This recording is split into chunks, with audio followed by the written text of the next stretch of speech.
see it's getting darker and darker, and there's just no way right now for these drivers to know exactly what's going to happen. These guys are going to have to be really, really careful and tiptoe around the track until it's either stuck. And not even 10 minutes into this race, and I feel like we've got enough strategy going on for a whole event, but still a long, long way to go. There's Yellowstone, there's Yosemite, but for racing fans and for Grid Life's Elkhart Classic, the destination is Road America, the National Park of Speed. Free ride in the front of the field here. Look at Emil Tab up the inside for the race lead as we head down to the first corner. And these guys have no idea what they're coming into. Look at this field. They're 2 wide, 3 wide, a couple places slipping. Side by side for the race lead, 54, 48 through 3 and 4, working lap number 60, 110 laps to go. Yusuf Ghali power move to the bottom of the racetrack, making the short way work. They're going to touch down the hill. This will be a great run for Fuller here. Yes, if we go right off the track in the final quarter, that'll have Fuller to get a massive. Here he comes. Does he have a look? Oh, big block here by Sanfilippo. Into the grass goes Ben Fuller toward turn 1, and Sanfilippo hangs on. He's loose. No! And he crashes hard in the exit of turn number 2. Don't try him here, boys. They're going to do it. Gritsko backs out. They touch. They're going to crash. Gritsko going to slam the attenuator hard into the wall, and Jared Tesson hits him as well. And big damage on these cars. That's a huge Number 4, people are struggling for grip, going out of every single lane, trying to make a run. It's getting really insane. Powered by AWS for the Intercontinental GT Challenge, powered by Pirelli at the Indianapolis 8-hour. We are 7 hours and 18 minutes into this 8-hour event. John Miller way deep on the brakes to the inside of turn number 1 and 2. The spin, the 3 car gets turned around in the front of the car. James Houghton looking for a place to go, but he's got Austin Cobb to the inside. Bit of a gap behind. I think that's about 15th or 16th spot as they come out of turn 3. Big slide for this. Getting a run. He's got it. Going to be a drag racing line. Final corner. Checkered flag waving. Here they come. At Virginia National Raceway. To the line. Thompson, Darling, door to door. Banging doors. Fender to fender. I can't believe what we just saw.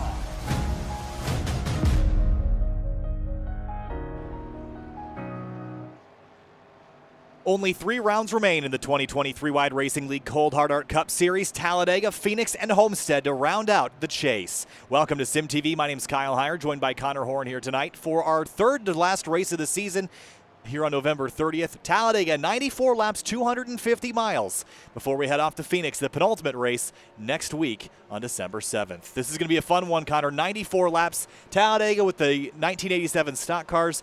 The whole season started off back at Daytona, where Jeffrey Fisher won the race. I think looking forward to this evening, I think Jeffrey Fisher would like to repeat some of that magic on these big ovals. Now, the difference between this car and the newer Cup cars, rather, is that the older Cup cars don't really pack race. So this is going to be a really interesting night. I think we got 94 laps, and I'm not really sure if we're going to know what's going to happen until lap number 94.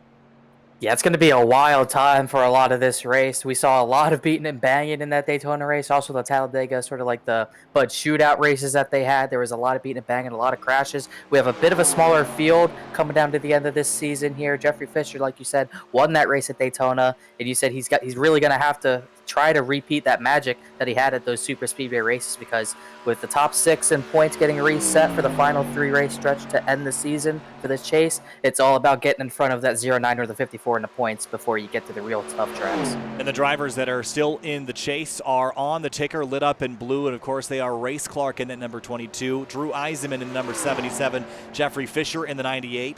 Of course, we've got James Miller in the 09 car. He is 10th right now in qualifying. Nick Boyd in the number 74 and Matt Grunberg in the number 54. Those are the 6 remaining drivers here in this championship system. With only 3 races to go, Talladega, Phoenix, and Homestead. This is, I'd say Talladega is out of the mix, but Phoenix and Homestead are 2 very classic season-ender races. This one is a little bit of a wild card, and we talked about Matt Grunberg and Jeffrey Fisher last week, or the 09 of James Miller, about how they were going to come into the night in the points. Well, everyone's equal now. Those 6 drivers are all equal, 2,000 points each. And this is basically going to be like shaking everybody up in a coffee can. Who knows how they'll come out of tonight, but it's going to set the tone for the rest of the chase.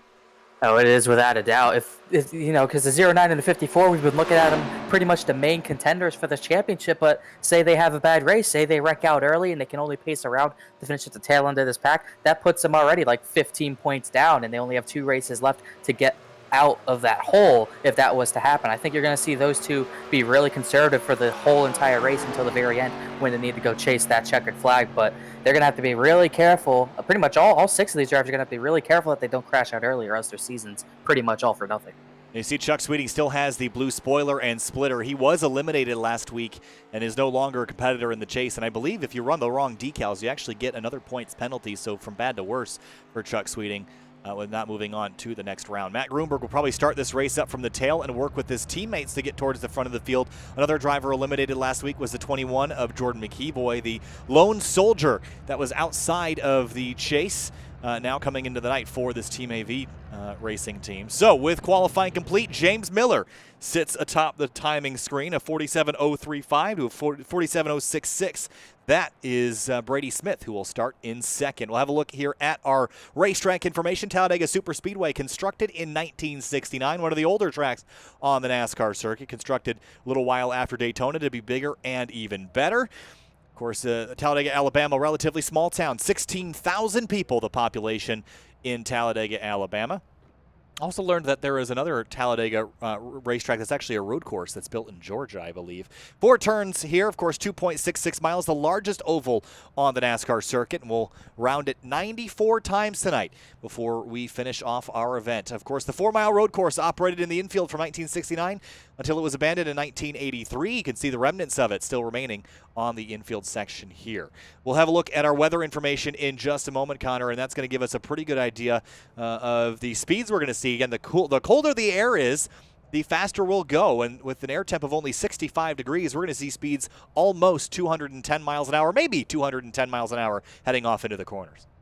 And one thing that I was kind of interested to look at there, not just that track temp being a bit cooler than normal, look at the wind that we have, northeast, 13 miles per hour. That's definitely going to shake the car a little bit, definitely going to get a bit more out of shape than you normally would. These cars are already out of shape compared to the newer Cup cars, but that wind is really going to just mess you up depending on where it's coming from.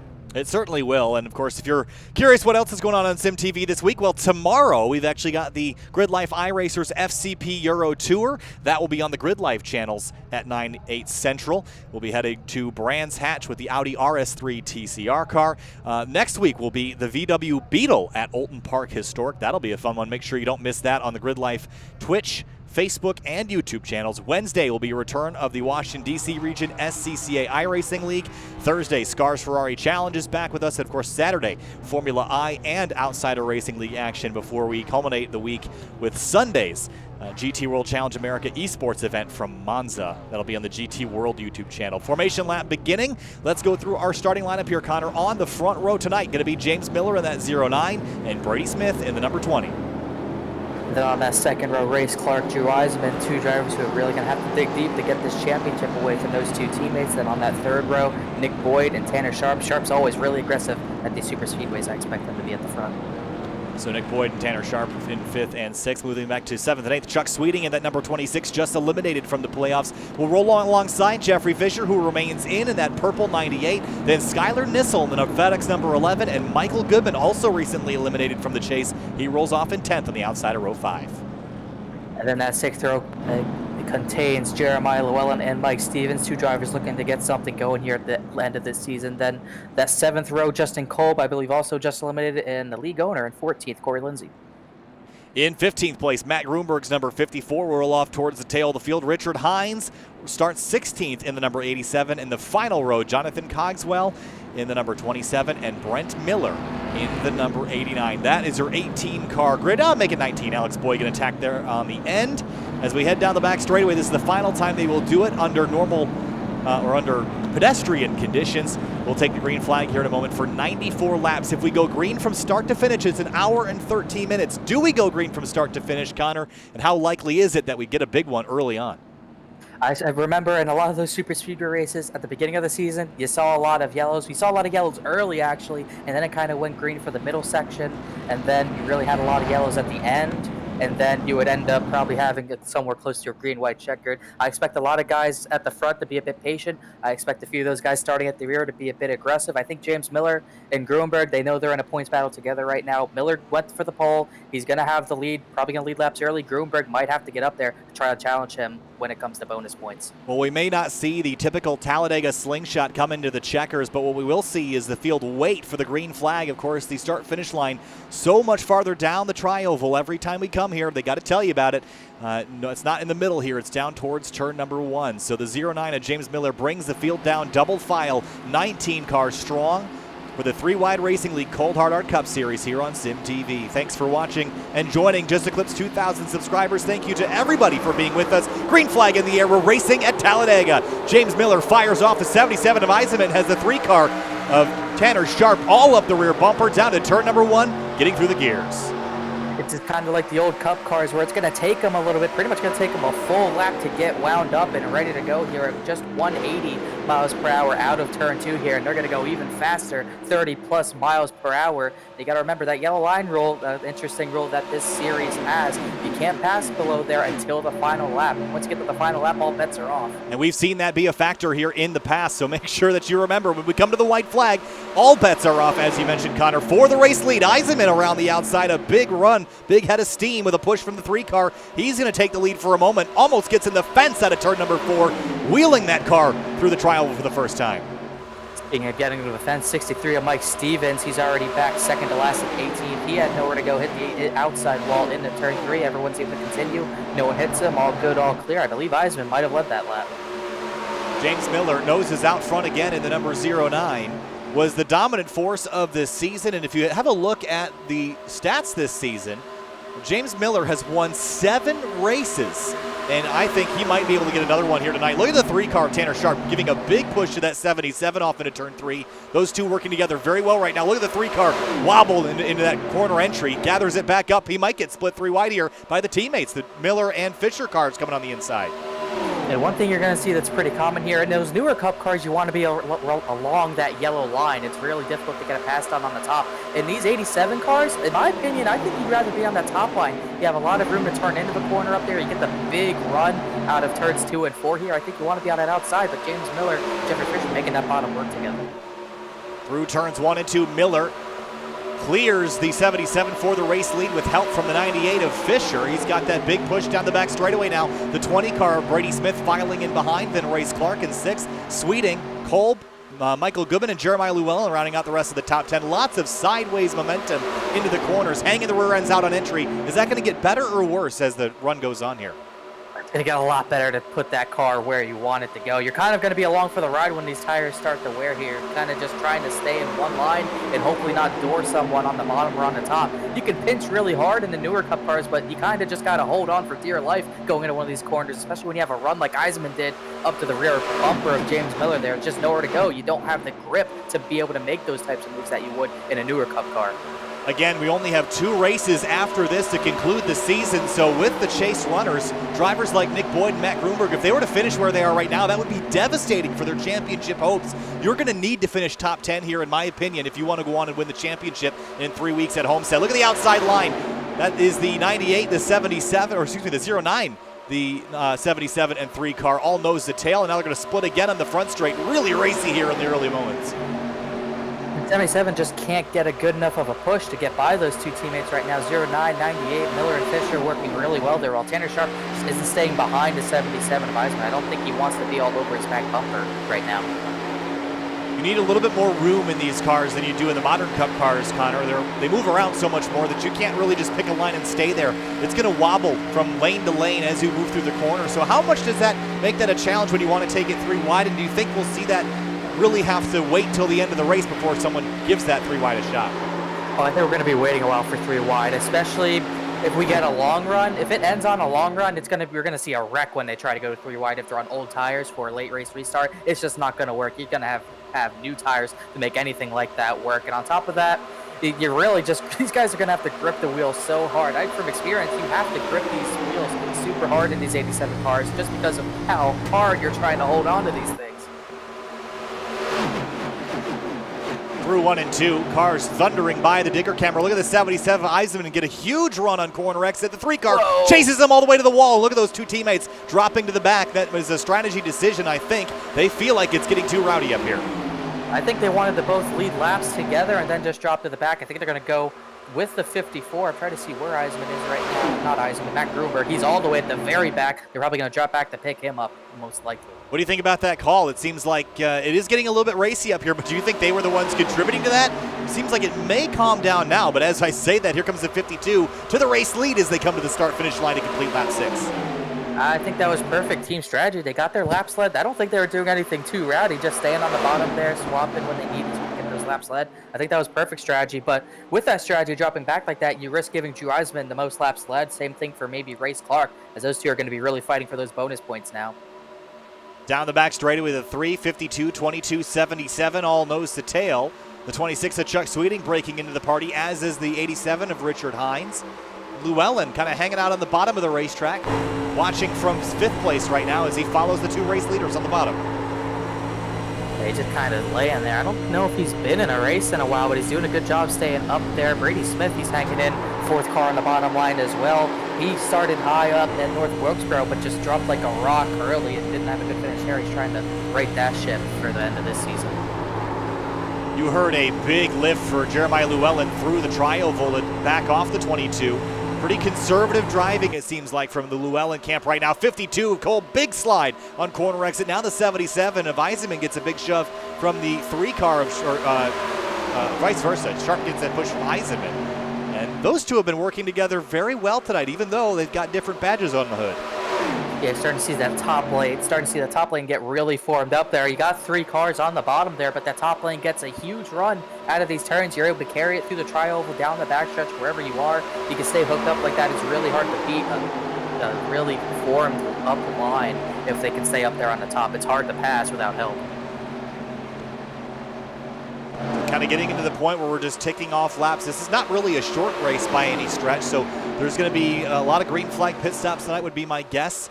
So I think your tire conservation might be a topic of discussion tonight because of how much you're hanging these cars out on the edge. Look at the 22 of Race Clark, had a look to the inside again, can't go there below that yellow line until that white flag waves, and then it's fair game.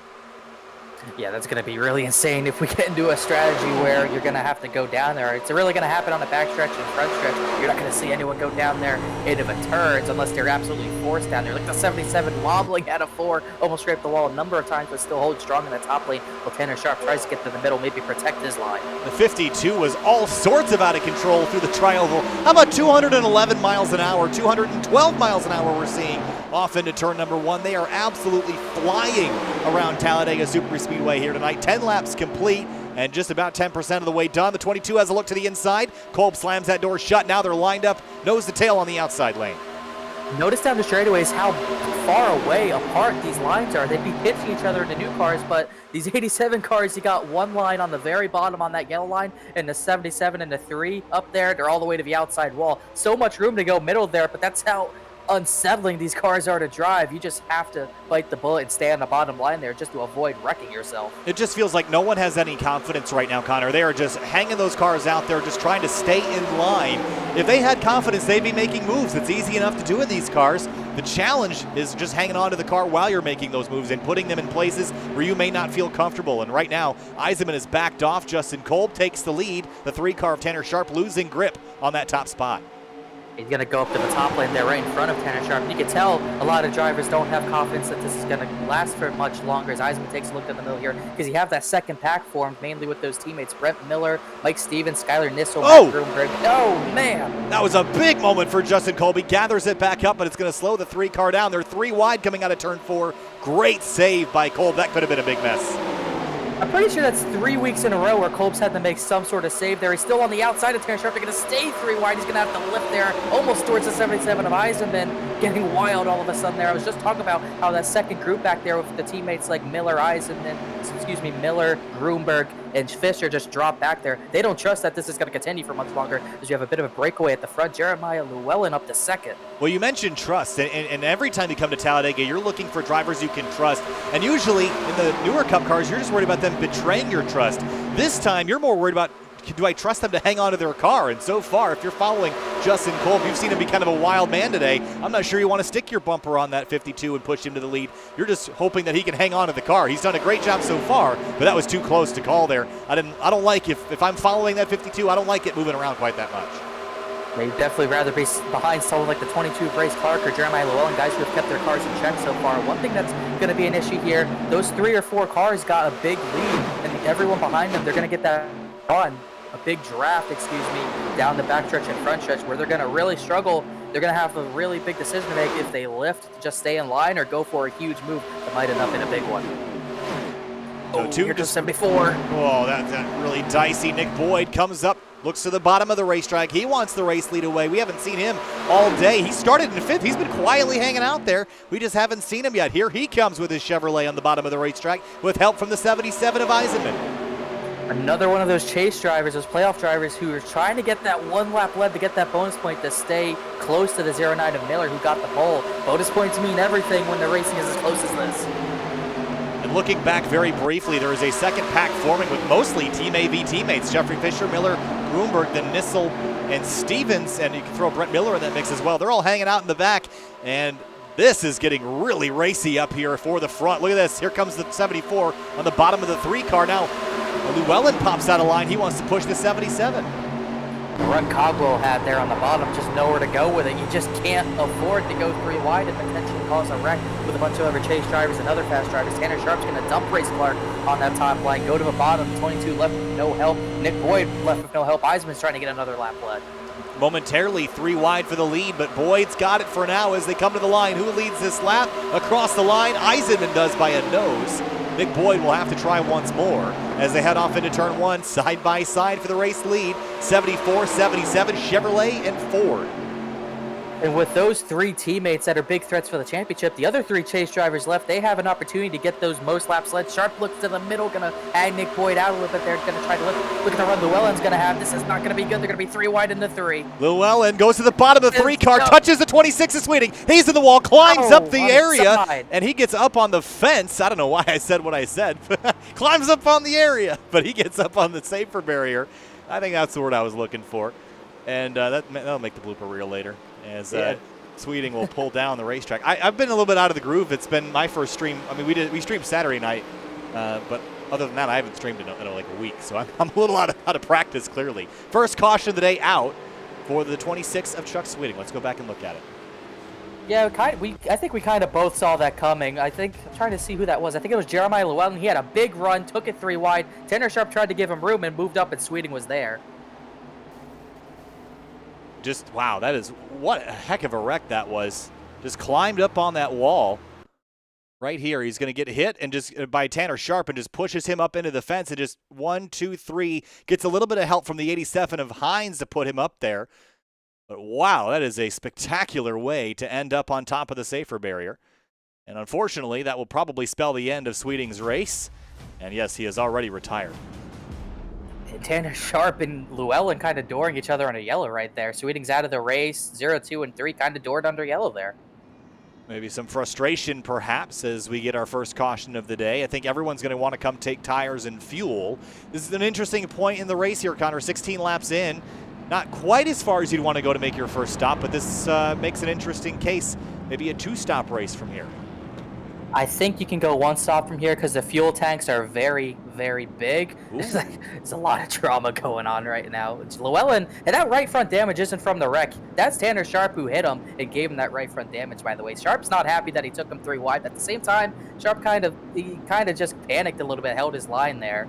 It couldn't hold his line there, and Sweeting was just an innocent bystander involved. That's a decision that you have to make sometimes when you have a big run like that. Do I just lift because it's early, or do I go for that move to get that track position? Llewellyn wanted that track position. Tanner Sharp had nowhere to go, neither did Chuck Sweeting, and the 3 definitely didn't approve of that move. Well, they clearly don't agree. Have a look at Talladega. Look at the sprawl that we have down there.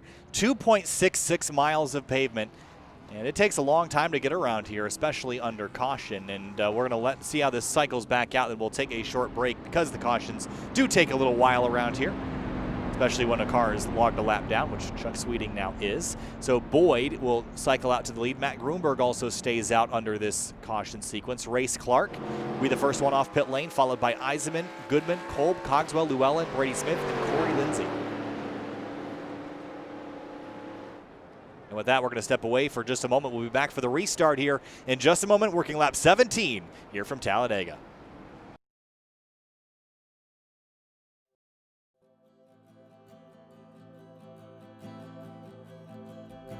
If there's one place that defines American motorsport, it's here.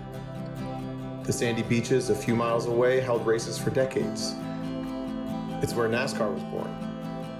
They need a place to race, a super speedway so fast and so huge that the cars could run flat out all the way around. So they built it. 1 million square yards of earth was moved to create the banking. The void left behind became Lake Lloyd. And 2.5 miles of asphalt created more than just one of the most beautiful racetracks in the world. It built the foundation of NASCAR. In the decades that followed, Daytona became hallowed ground. The trophies here mean more than any other. Win the 500, put your name on the Harley J. Earl Trophy. Win the 24 hours and strap a Rolex on your wrist. The banks are not always kind. They're not always fair. And while Daytona wins bring a statistical highlight to any career, it's the losses that make it seem pointless.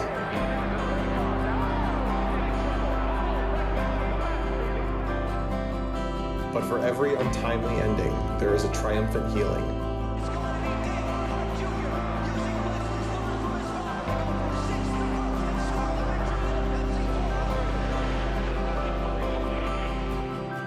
For every emotional victory, a mind-numbing realization. Tom O'Gorman fighting for every inch that he can possibly get. Won the last T-Scar race of last year, Road Atlantic, starting things off in exactly the right style. It is victory for Tom O'Gorman and the LA Automobile team. I won at Daytona. I earned a trophy at the World Center of Racing.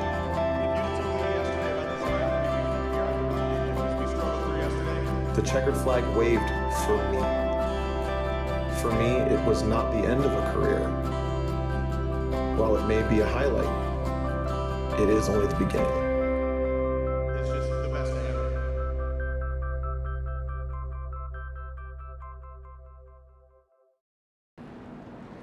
Back live here on Sim TV, coming to the restart here for the 3-Wide Racing League Cold Hard Art Cup Series from Talladega.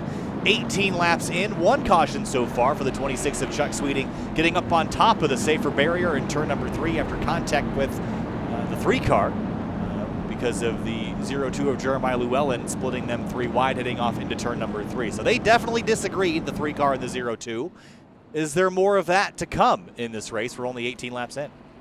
I wouldn't think so. I feel like a racing like that, because that was the first time we really saw 3 wide at all this race, and it didn't end well whatsoever. It ended up in a wreck. Only really a 1-car incident, luckily enough, but I think that's going to be a wake-up call. A lot of these drivers are going to be a little less aggressive when they're in a situation where they can go 3 wide. I think we're going to see a lot of these drivers lift instead of go for that move like Llewellyn did, because it might cost you, it might cause a wreck, and it might also cost you a right front fender like it did for Llewellyn. Field comes out at turn number 4. Pace car is going to peel off. We've got a little ways until we get that green flag. A couple teammates hanging out towards the back, but Matt Grunberg cycles to the front. He'll likely lead a couple laps, and I would assume he'd drop back in line with his teammates. We'll see what his plans are. About 58 minutes remaining in this race if we were to go green from here. And with a Chevrolet and a Ford on the front row, and a Ford and a Chevrolet in row number 2, green flag back in the air. Yeah, Goodman missed a shift. No one behind race car 44 was sleeping on that one. It's the top 3. Gruenberg, Race Clark, and Eisman get away from everyone. Off into turn number 1, side by side. Clark trying to hang tight with the 54, but he'll probably just have to tuck back in behind and maybe meet up with the 77 of Eisenman as they charge through turn number 2. Kind of a disjointed restart for those at the back. Yeah, those guys at the back, those 3, the 98, the 09, and the 74 pit, coming to 1 to green, and the pits were closed. Boyd said over the radio, Nick Boyd said over the radio that he had a 15-second hold, so I wonder if they're going to have to make him serve that. Meanwhile, Race Clark is up to the race lead right now.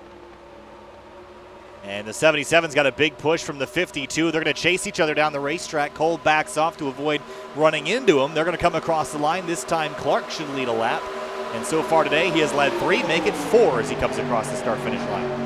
And Nick Boyd is going to have to serve that penalty. He came down pit road that time by. So that, if he can't recover from that, that is going to kill his playoff hopes just like that.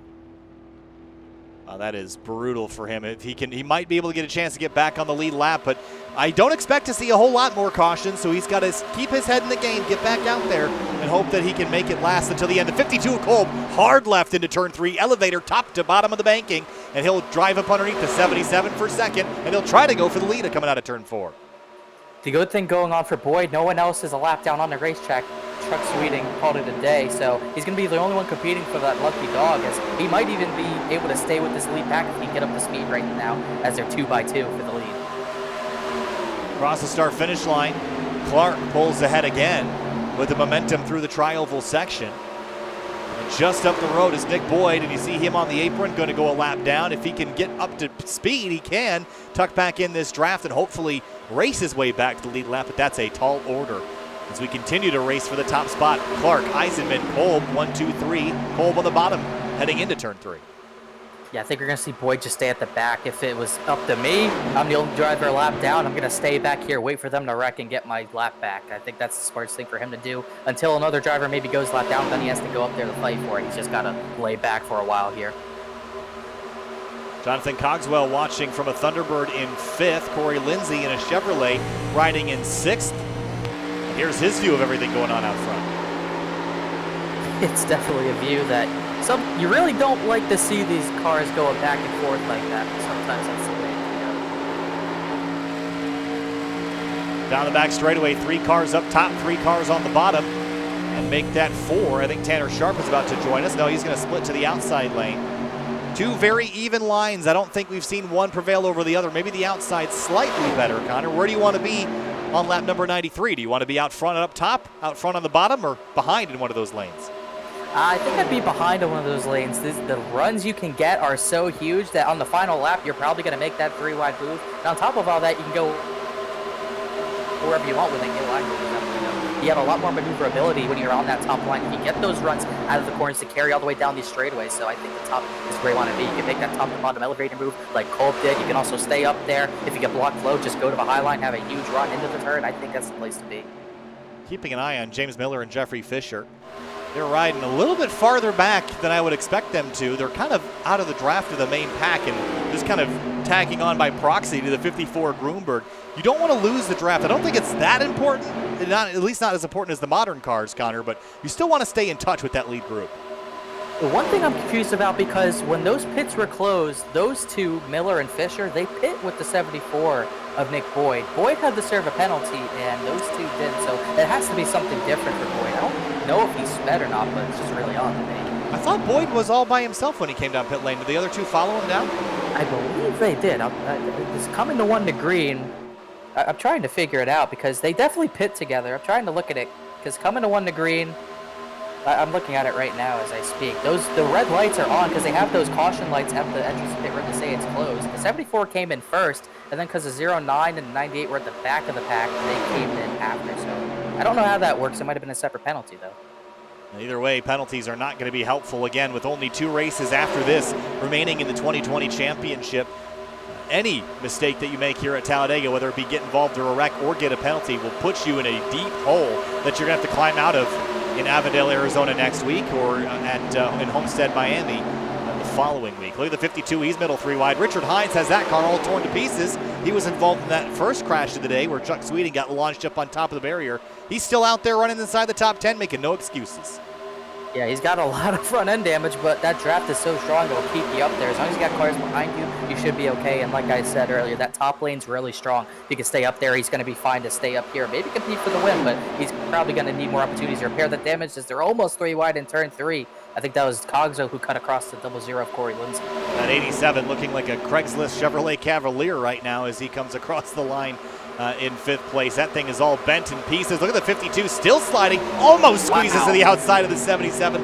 Thinks better of it, either that or Eisenman thought better of it and slammed the door on him.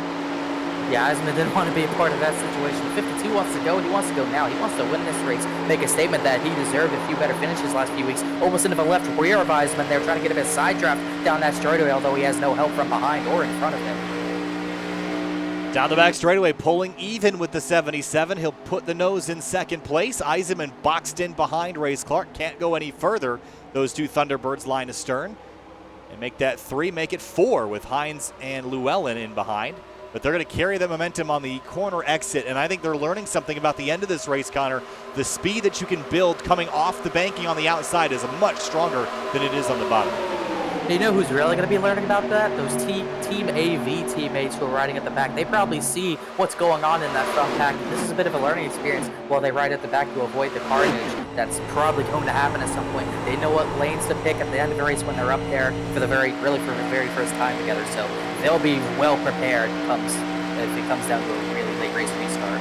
How about 218, 219 miles an hour for Corey Lindsay off into turn 3. That's carrying a whole heck ton of speed as they enter 3 and 4. And Lindsay going to build some more speed on exit here, but back off just a little bit.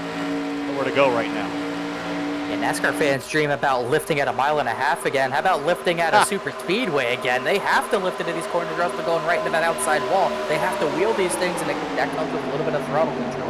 A little bit, certainly does come with throttle control and also tire management. A big skill that drivers are having to apply here tonight. Race Clark doing very well out front right now. 12 laps led today. That's almost half the laps that we've completed so far. Drew Eisenman has led 5, so those two have led half the laps that we've run today. Yeah, those two, with those teammates back there kind of just waiting for the very end of the race, it's a big opportunity. Ooh, Llewellyn's into a wall. He's in the fence, and get that car off is really tricky, but he managed to get it unstuck. He'll lose some spots and have that right side significantly damaged. Hey, we're talking about damage, talking about the 87 not looking too good. He's already battling for the 3rd position, hope for Tanner Sharp. I think that just goes to show how vital it is. If you just stay in the draft, no matter what damage you really have, you can hang. Again, I don't think the draft is as important in these cars as it is in the modern Cup cars, but it certainly can mask damage, and I think that's what we're seeing with Richard Hines right now. He's actually one of the quicker cars on the racetrack, sitting in 3rd in that outside line and making progress. 3 Thunderbirds, the Monte Carlo, and another Thunderbird lined up, the 5 on the outside, then a trio and now a quartet of Monte Carlos on the inside. They're really not making much ground down there, not very formed up on the bottom, while you got 4 very committed cars in the top line, especially Race Clark, Drew Eisenman, making it work up there very well. This is a big opportunity for Clark and Eisenman to get those points advantage over the 09 to 54. It's in question really here, so if they can stay up here and not wreck, it's going to be a big day. Justin Kolb has just been trying to work this bottom lane lap after lap, but it hasn't gotten him pay dirt. But he almost clears the 22 coming off of turn 2 here. But Clark will carry the momentum using the high lane again. And that is a difference that's only to get more significant as the race goes on. You see the 00 go to the bottom, thinks better of it, backs out. I'm curious, when the yellow line rule goes away in the last lap, do you want to be on the outside, or would you rather be on the bottom? Again, we talked about the momentum deal. Maybe the outside is the place to be, but on the backstretch, I think you want to be on the bottom and have the room to make passes. It just really depends here. Say the leader's on the bottom and then you got a line behind you on the top to get the run on him, then I think maybe then you'd want to be on the top, but I think it comes down to circumstances. I still think the top line is going to be the main place to be, because a lot of blocking is going to go down below that yellow line. You can wreck down there, you'll be at the top, hopefully you'll avoid a wreck there. So it's going to come down to how everyone's formed up when it comes to that final lap, that dash to the finish. But I still think the top line is the preferred position, but we'll have to see. Look at the 52 trying to force his way up in front of Richard Hines. Couldn't make it work. Eisenman still following Clark on the outside lane. Kolb works the bottom.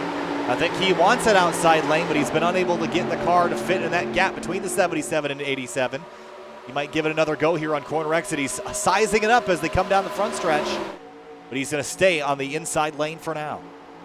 Yeah, I don't know if he has the maneuverability in that car to be able to just swerve up to the top lane. I think he's just got to stay down there until he has a really big hole, until the 87 just backs off and basically gives him that hole, or maybe someone else lets him get in there, because he has no help and he's just trying to find a way up.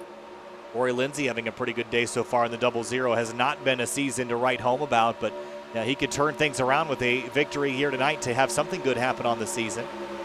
But the Thunderbirds are strong on that upper groove right now, and the Monte Carlos have yet to respond at the bottom, at least in an organized manner. I'm just not sure that you can pinch the car down there and carry enough speed to take the lead away.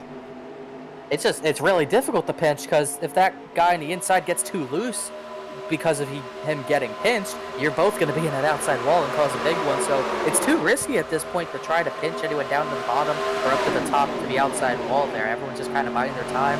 The 53 had a big lift there, let Cogswell get in front of him. That would have been the opportunity for Kolb or Corey Lindsey to get up to the top. And the 52 finally making some better roundup on the bottom.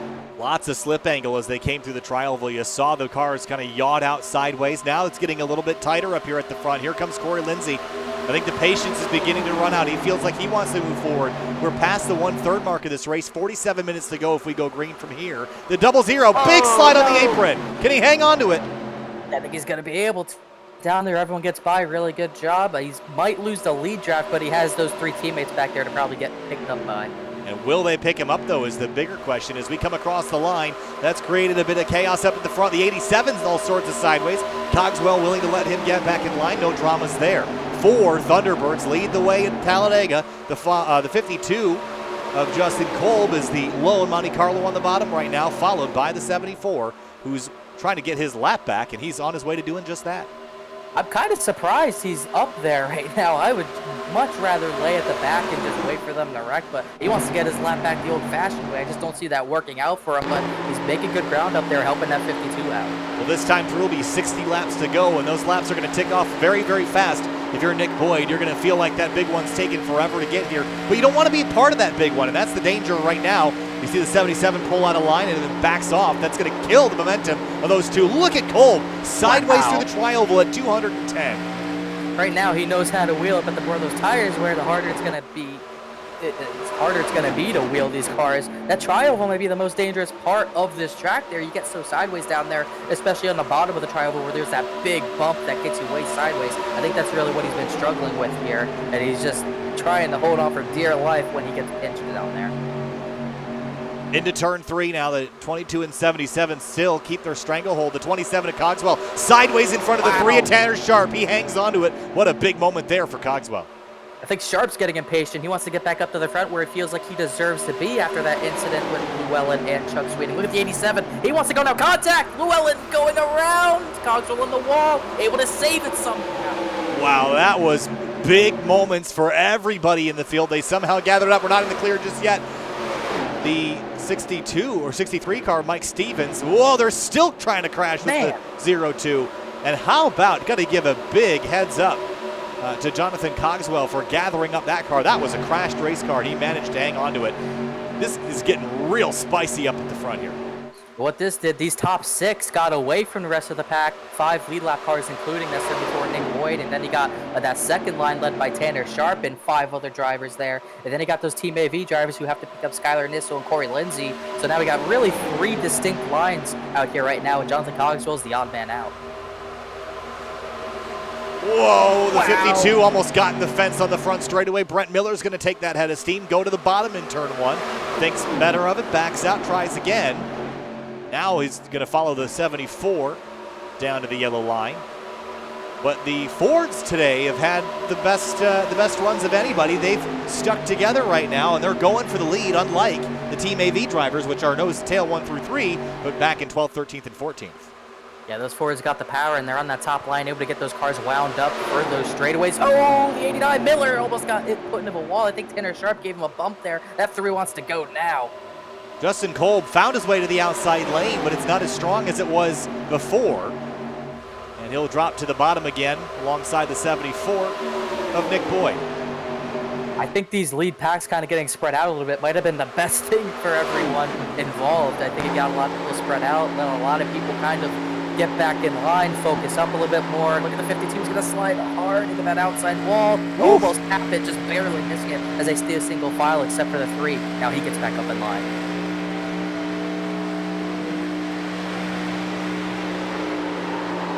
Off into turn 3, the 22 moves up the racetrack just a little bit. They got unstuck, and now the 52 is going to take advantage of that lack of run here and try to run up alongside him. But I still think the outside is going to be the place to be. Let's start talking about pit stops here. Oh, well, sorry. Speaking of pit stops, I think he called it pretty much basically. Those Team AV drivers are going to come in pretty early, trying to get that undercut action working. Gruenberg, Fisher, and Miller all in at the same time. Yeah, so they're all going to come down. And looking at the stints for the race leaders, about 23, 24 laps on fuel, so you're going to pit now. Do you have to pit again? I would say if they're out of fuel now, you got to come again. Well, I think this is a short pit strategy. They're trying to short pit those three so they can go faster, because they were a bit faster than the leaders every time with just those three. And I think they're going to use that undercut to their advantage to have clear track ahead of them to be able to have a faster pace than this lead pack that are going to probably stretch it to the end of their fuel run. I think this is perfect strategy by these teammates. Yeah, I like that strategy too. The 52 of Justin Kolb now takes the lead away from Clark in the 77. They managed to get unstuck. So Kolb took advantage of it, jumps to the top spot. The 3-car, Tanner Sharp, all sorts of sideways in front of the 20-car, Brady Smith. He's been awful quiet. You see the teammates in the background getting past. Now into turn 1. Look at the 74. He wants his lap back, and he's going to fight for it.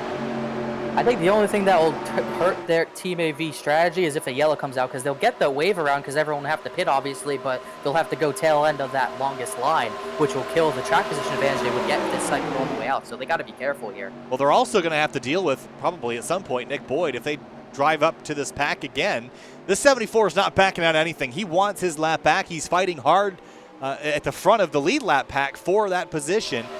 He would love to be out front and get a caution flag to cycle back around.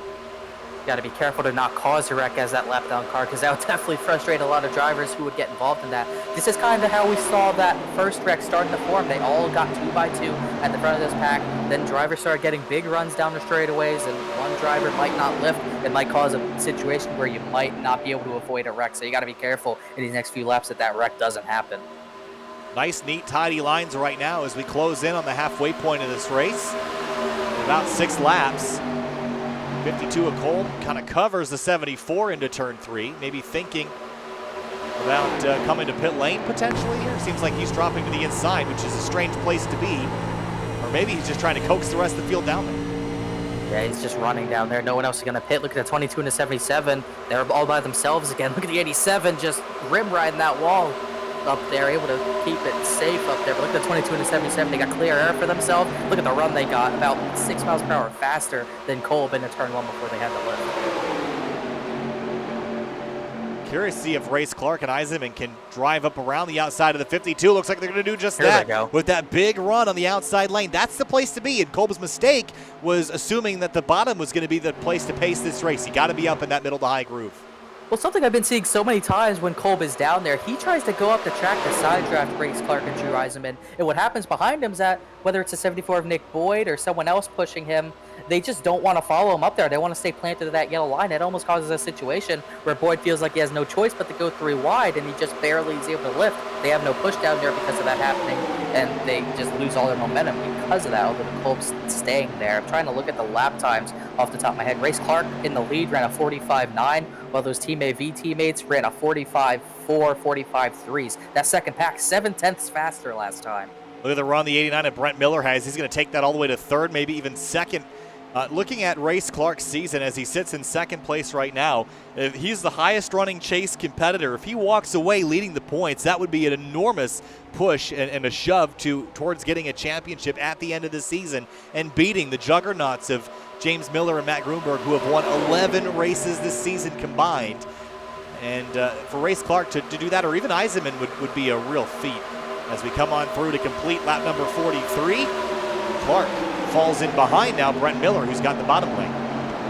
Now, one thing that's going to become an issue if this lead pack stretches it even longer on fuel, if those Team AV teammates and also Skylar Nissel and Corey Lindsay in that pack, if they get to that lead pack before they're ready to pit, do they stay at the back of that pack, or do they try to go to the very front of that pack before they pit to get that track position? Wow, look at the run Race Clark has. Another great outside run. This time through will be 50 laps to go. Clark, again, with the 77 behind him, they have been stuck like this all night long. Look at the 52 slide up in front of the 22. Clark says no thanks, drops to the bottom, now to the middle as the 74 hunts for the yellow line. It's going to be interesting to see what happens now, because the 22 and the 77 were working so well together. Now they're going to be split up with the 52, and between them, never mind that, Kolb's going for the lead right back as Nick Boyd gets on the aprons, able to save it to 52. Might try a slider at it too. Going to try the same move again. Will Race Clark do the same move again where he slides to the bottom? Big moment for the 52. Clark's got a run. Does he go to the bottom? A bit of a block there by Justin Kolb in the 52. Chevrolet forward as they come into turn 3. And Clark's not happy with that happening. I think he wants Kolb to just ride in line instead of going for those moves, but you're going for the lead, trying to lead laps. Kolb's trying to get a race win. He doesn't care about your points. He's got a big lead now. That outside line had nothing through 3 and 4. Yeah, they got real crossed up now, and Justin Kolb, Brent Miller have a pretty big advantage over those 2 Ford Thunderbirds this time around.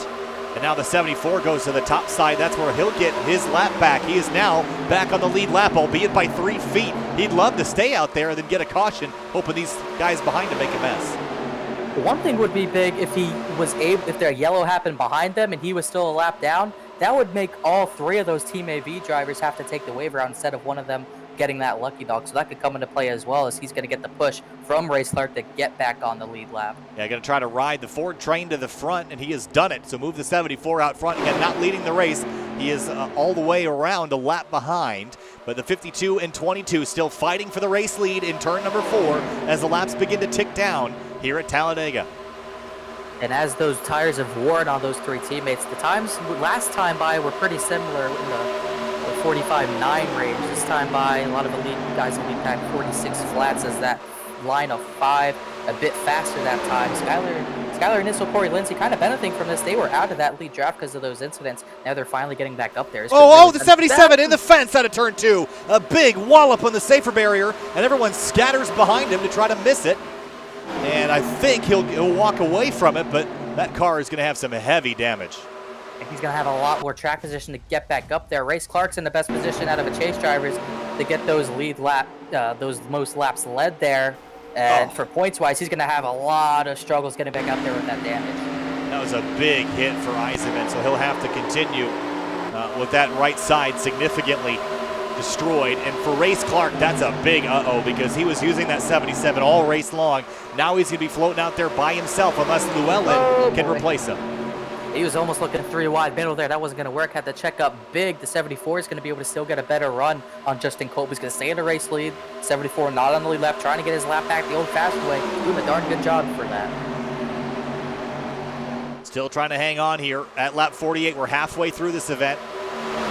Justin Kolb on the bottom is the current race leader. If the caution were to fly right now, he'd have that top spot. Goes to the bottom. Clark in behind that 74. 3 wide. They're going to go 3 wide.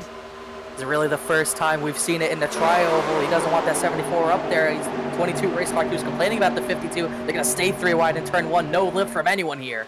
Oh, this is going to get really spicy as they head off into turn 1. The 74 is going to have to give way. The 52 leads this race. They're still 3 wide, this time for 2nd place. Oh, 74 a slider on Race Clark there. I don't think Clark appreciates that. Got up in front of him for a second, got back into the middle with no help. Brett Miller all the way up to 2nd because of that little skirmish there. Justin Kolb continues to lead. All this happening in front of that other group of drivers. The Team AV drivers well out of the fray, out of harm's way. But at the front, Justin Kolb, he's been fighting hard for a race win. He is eliminated from the playoffs and is no longer a contender. He would love to drop the mic with a win at Talladega, and he's doing everything he can and should do to win this race. 10 laps led, make it 11 as they slide behind him.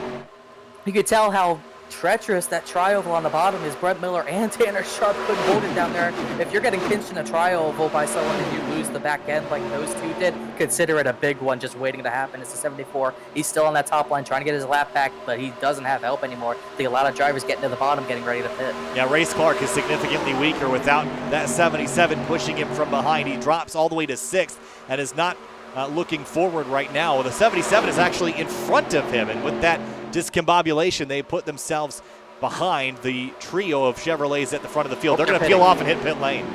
Oh, it's going to get dicey. Got Llewellyn locking the tires up. 6 or 5 other drivers pitting with them. Jeremiah Llewellyn, Richard Hines. Oh, trouble. Tanner Sharp sideways. Caution out. And it's Tanner Sharp. Who was that? Yeah, Tanner Sharp hit right there. And that is not good news for the Gruenberg, Fisher, and James Miller, because they're not going to get, none of them are going to get the lucky dog, because Nick Boyd was still behind Brett Miller and Justin Kolb.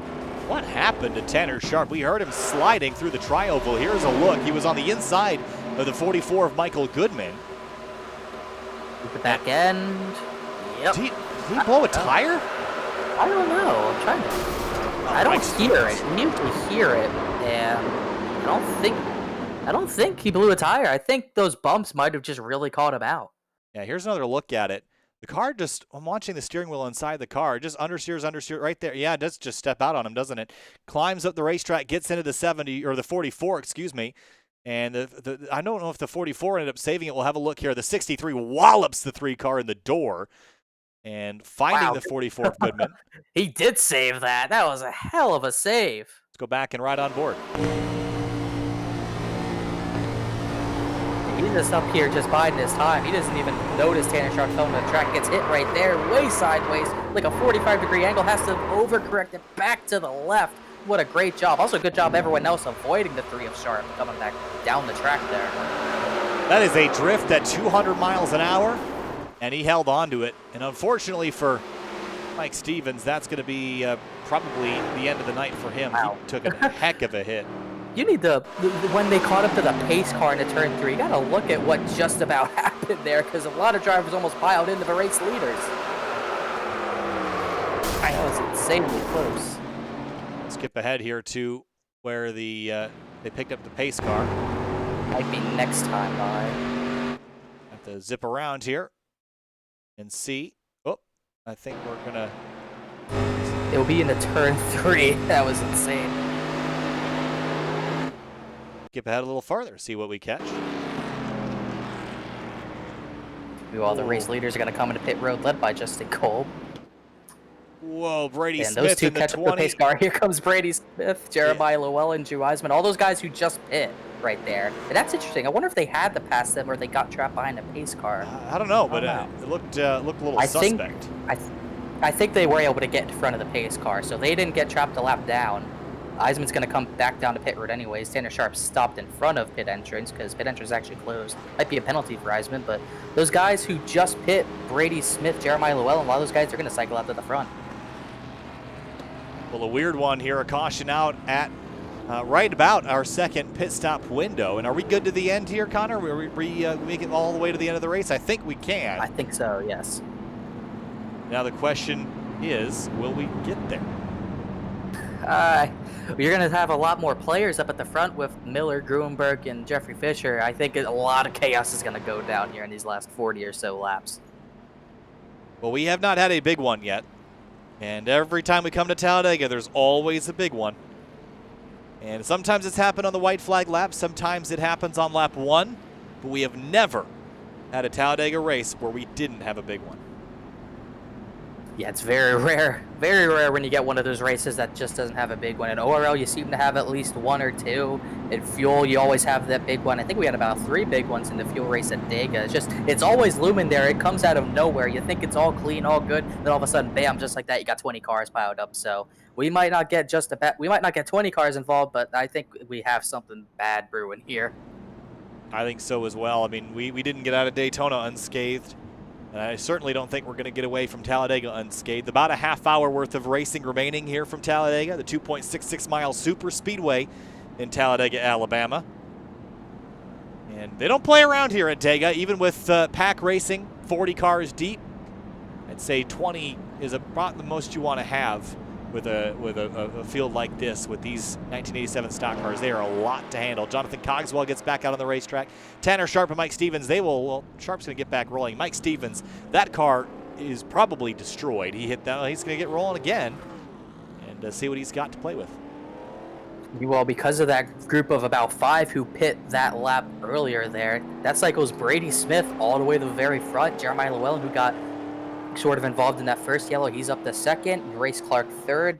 Brent Miller, who I believe was the first driver who was leading at that yellow there, who didn't come to pit road, he came out fourth. Skylar Niss was up to fifth. Justin Kolb dropped back to sixth.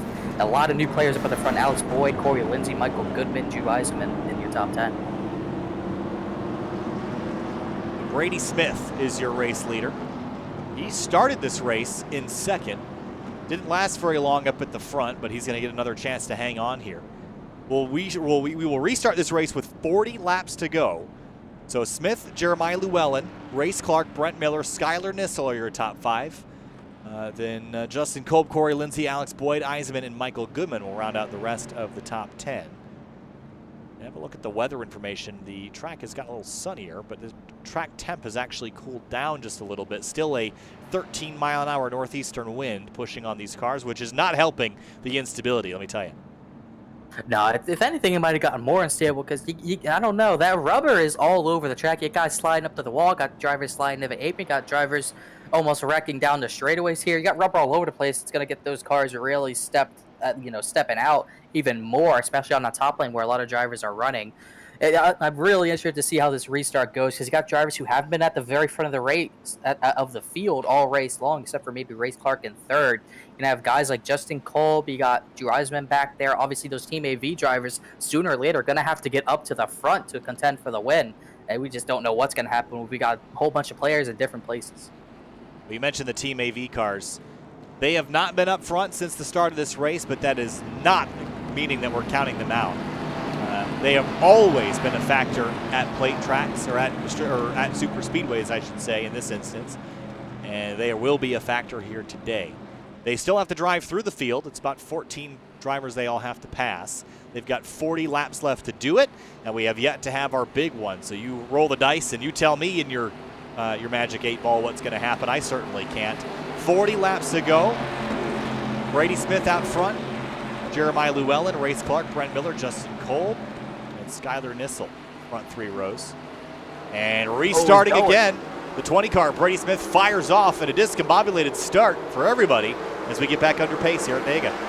Yeah, you never expect someone to go immediately after the pace car goes off. That's going to spread these guys out. Llewellyn gets into second, Clark into third, and it's a whole big scatter trying to get in line and catch back up to the leaders.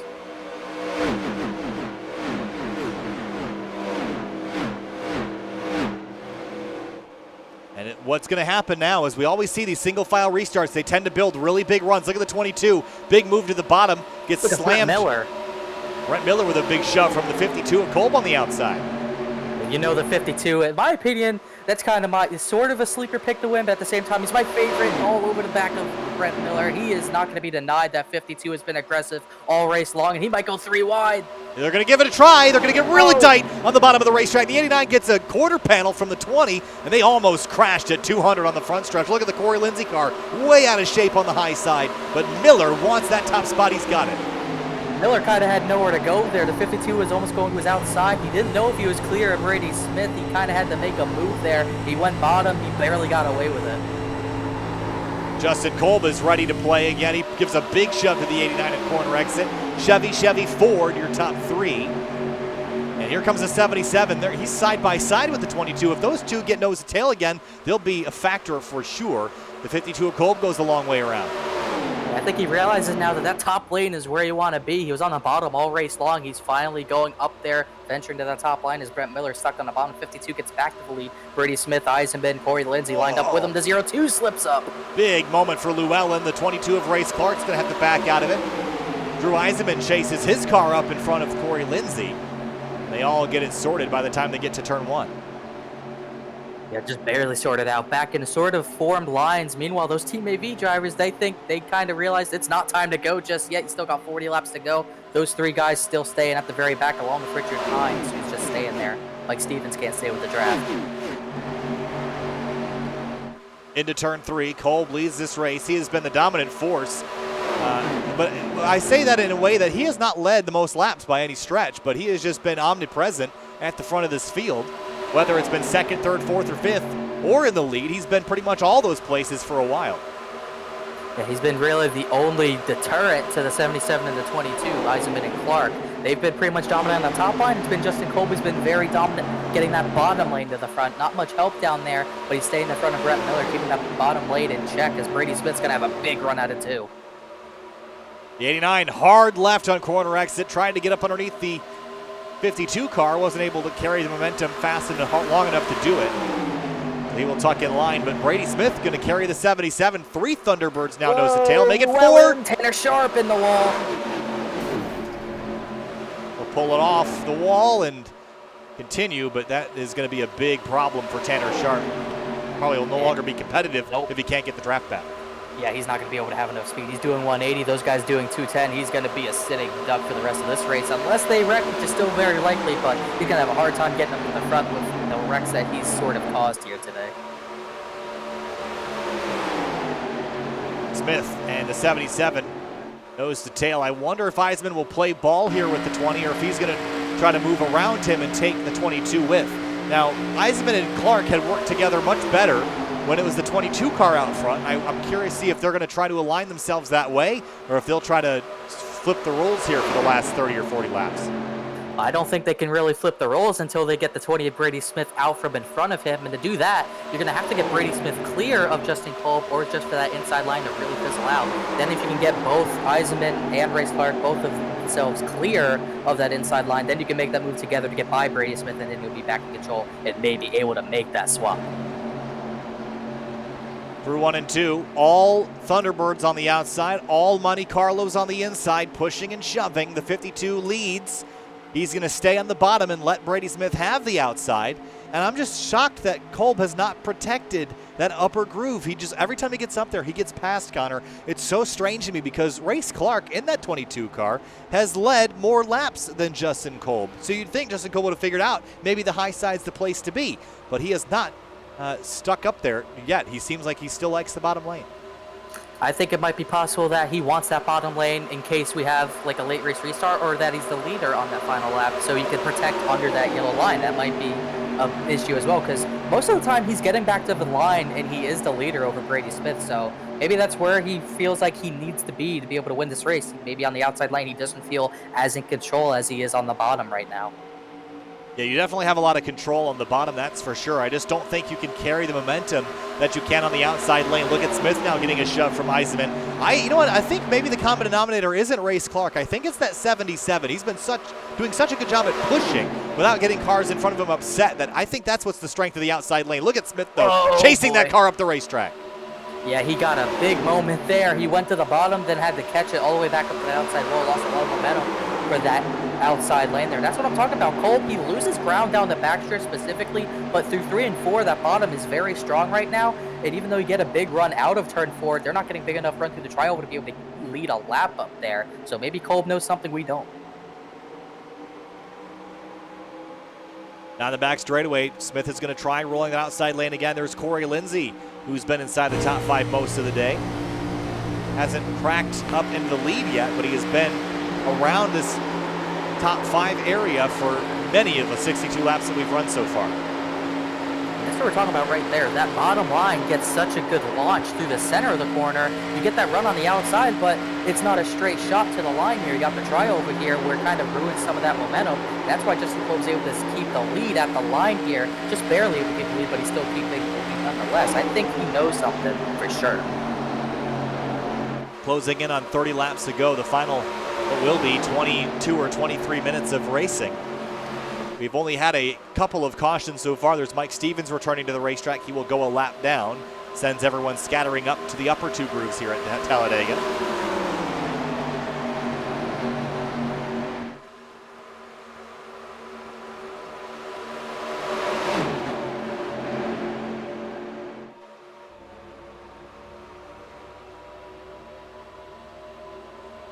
Brent Miller now tucking in behind the 52 car as they come to the line.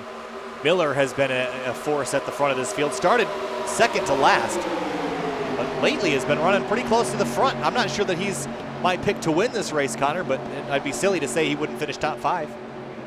I think he's in a good position to be able to go for the win here. He's been able to get clear of Brady Smith every now and then off of a corner. If he wanted to slip to the outside there, get the push from Brady Smith, he could do that, and the 52 would be dead in the water. So I think he's buying his time here. No reason to go for that move for the lead just yet. Getting to the point now where you're just ticking off laps. 30 laps to go next time by. You're done pitting, most likely. You're all thinking about what position do you want to be in. If I'm Michael Goodman, if I'm Jonathan Cogswell, I'm not in the position I want to be in.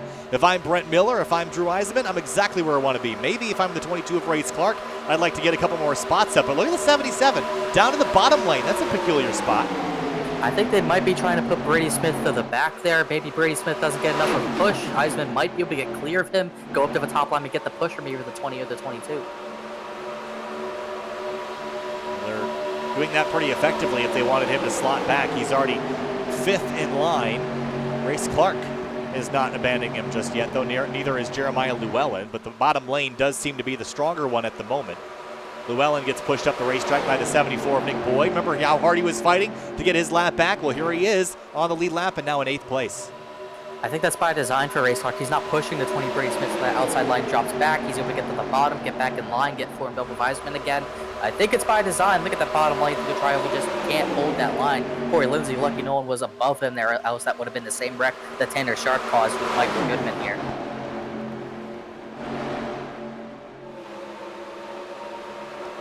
Justin Kolb has gone from battling for the lead most of the race to having it for most of the race. He's now put himself out front in a pretty strong position with an 89 behind him who's willing to play ball for at least now. I'd just be worried about the pair of Thunderbirds, the 22 and 77. If they get lined up again and go to the outside, that could be a dangerous grouping. Yeah, if those Thunderbirds want to go, they'll be able to go. That top line's very strong. I just don't think they're showing their true colors yet. Race got really loose on that top lane with a push from Race Clark, and Race Clark, that's exactly what they wanted. Got back, formed up with Weisman there. They're going to leave Brady Smith hanging. And where are the Team AV cars? All the way back in 13th place, Matt Grunberg, Jeffrey Fisher, James Miller. When is go time? I don't know if it's go time yet. They're at a decent pace right now. They're able to stay with this lead pack. Look at Llewellyn kind of swerving back and forth there. I don't think they need to go yet. We're coming close to 25 laps to go. And they're way faster, the three of them, than this main big pack there. So I think they're going to the front now. I think it might be a little early, but they do need to get up there if they want to try to lead the most laps, one of those two or three there. But they might want to go right now. They're getting up there. Well, I can tell you they're probably not going to lead the most laps because Race Clark has led 25, and Justin Kolb is working his way pretty close to that right now. 24 laps led this time through, and if Kolb can lead one more, he would tie the 22, and he'll likely claim the most laps led. And he is not in the chase, and that is an important point for somebody here, and they're not going to get it unless they can wrestle this away from Justin Kolb. Yeah, if I was Race Clark and Eisman, I kind of wish they were a bit more aware of that point situation, because that 1 point for Race Clark could come really in handy there, especially when you have strong race. You're going to have one strong race, and who knows what's going to happen at Phoenix and Homestead with the 09 into 54. You got to get every bonus point you can. He's got to be getting up there. Even for Drew Eisenman in the 77, he has led 5 laps tonight. He still could lead the most laps if he were to go up there and lead all the way to the end of the race. But for Race Clark, it's much more likely. Look at the run Eisenman gets, but he's tight through the exit of the tri-oval. Race Clark bails to the bottom. I think Race Clark, maybe he does understand because he's just going to leave Eisman hanging. They've been working together so well, but he's going to go by the 77. Eisman going to try to get back to the bottom. Looks like Brady Smith actually let him in there, so they're going to get back formed up, maybe try another run to get by these top three, but time's running out. It's starting to tick down. We're under 20 minutes remaining. It's 9:56 here Central Time, 10:56 on the East Coast. 20 minutes from now, we'll throw the checkered flag and conclude this event. As the battle continues for the top spot, Kolb and Miller, a tenth and a half apart. I'm just wondering if someone like Race Clark gets the run on the top, do any of those three block? I don't think Lindsay would. Brett Miller's been peeking at the top every now and then on Justin Kolb, and Kolb hasn't shown a need to really block yet. So I think if anyone gets a run up there, I think that run's going to be too big to block anyways. Very single file. Is this the calm before the storm here with 25 to go? I think they're definitely getting ready for something big here. I think they realize they got to get in check here before everything gets crazy. I think last time by was 25 to go, and I think they're gearing up for something big. Someone back there is going to go for that run to get to the very end. And meanwhile, those Team AV guys are just kind of lurking back there. Still 13th, 14th, and 15th, but only 3.5 back from the overall race leader. 25 laps to go. Again, when we hit 20 to go here on Sim TV, the lap counter counts down rather than up, and that, to me, signifies we're almost over and almost complete. Single file through the tri-oval. Boyd lifts. Oh, wait. Maybe we're not good on fuel here because those Team AV guys just pit. So maybe we might be wrong about the fuel because they just pit. Coming on down, maybe one final time. Well, this sort of changes a lot of things. They're going to short pit. Again, not a lot of tire drop-off, about a second worth of drop-off here. We're going to see if this is going to help them out in the long term here. 20 laps to go is approaching. That's still a long way to go, Connor. I think they just want to do it just to be sure. I guess so, but 22 gallons of fuel in these tanks. On a normal cup car with 18 gallons, you can go about, I'd say maybe 32 laps on a tank of fuel. And these cars have bigger tanks, and they also have, you're lifting into the corners a lot more at a track like Talladega and Daytona. So This might be another reason why they're going single file, trying to save fuel possibly, maybe lifting hard, but I don't think the pace has dropped off enough to be doing that. So I think Team AV, once again, knows something that a lot of these drivers don't. Or if everyone knows something, the Team AV guys are executing either before or more effectively than the rest of the field. And there they go a lap down. The 09 of Miller, that's the 98 car that's actually out front. That's Jeffrey Fisher. Remember, he was the one that won at Daytona in the beginning of the year. It is his only win. And with his other two teammates in the chase having 4 and 7 wins respectively, I think Jeffrey Fisher would love to add another one to the column here tonight. He finished second last week as well. Yeah, he's been on a good streak as of late. Had a terrible middle part of the season, but able to turn the heat up when it matters most. Hopefully that can translate to a better chase run here. These guys, once again, just like last time, they're going to have to be careful that they might have to go to the front of this pack before this set of drivers pit, so they don't get pinned a lap down and have to take a wave round just in case they wreck in front of them.